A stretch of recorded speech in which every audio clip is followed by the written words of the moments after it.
Today, I went into a panic because we ran out of some of Jude's meds. I was 100% confident that I'd done everything in my power to make sure that this didn't happen. Apparently, there was some fault of my own unknowingly. And when you're in state-supported living, you have institutional Medicaid.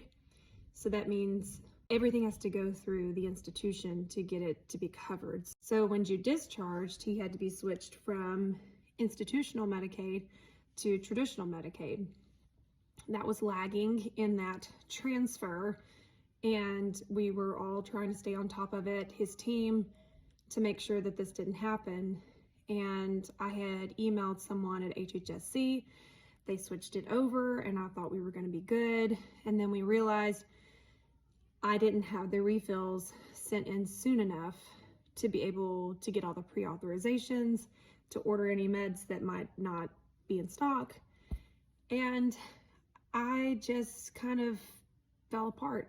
I thought we couldn't get refills without the insurance. So it was an innocent mistake on my part, but this emotions just broke like a dam, and I just started to cry. And I wanted to just scream, I did it, I can do it, I will do it.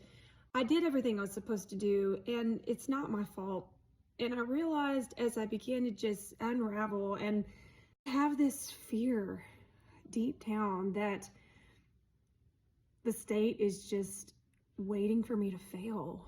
It just looms over me. I feel like people are watching and waiting for me to fail as a mom, just to say, see, you can't do it. You can't take care of your kid outside of an institution. He's too high needs. He can't be back in the home.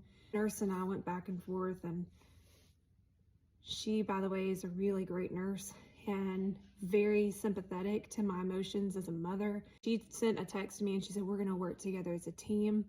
God sees you. We're going to make this work. We're going to do this together. And I so appreciated her compassion on me. She told me that she would support me and help me to be able to do this. But I think part of my emotions are wanting to feel like I can do it on my own.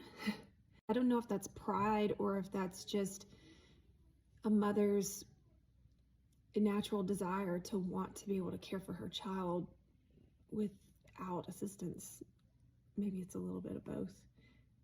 I got up from the table to go check on Jude because he was in the bathtub, and I went into the bathroom to find that he was gone, and his little brother Titus, who's only 10 years old, had dried him off and put all of his clothes on him and was talking so sweetly to him. I said, Titus, you're a good boy. Thank you. Thank you for taking care of your brother. That it does take several people to take care of someone with high needs. And that's okay. And seeing how Titus had stepped in to do something that I physically couldn't do. And I've always had this complex of like not wanting to be a burden to people. And so I don't like to ask for help. I want to prove that we can take care of all these children that we chose to have. But it's a blessing to help. It's a blessing to be a part of this. It's a blessing to be a caretaker. It's hard, but it's a blessing to get to join hands with other people who are caring for other human beings. It's not a burden. And it's beautiful to see how God designed it, that it's not just put on one person. It should be a joint effort between family members, between friends, between people in your church and your government and your community. It's a blessing to be a part of that. And I hope that you can have the same support. I hope that you can find your people to help you do the very hard and rewarding task of taking care of somebody else.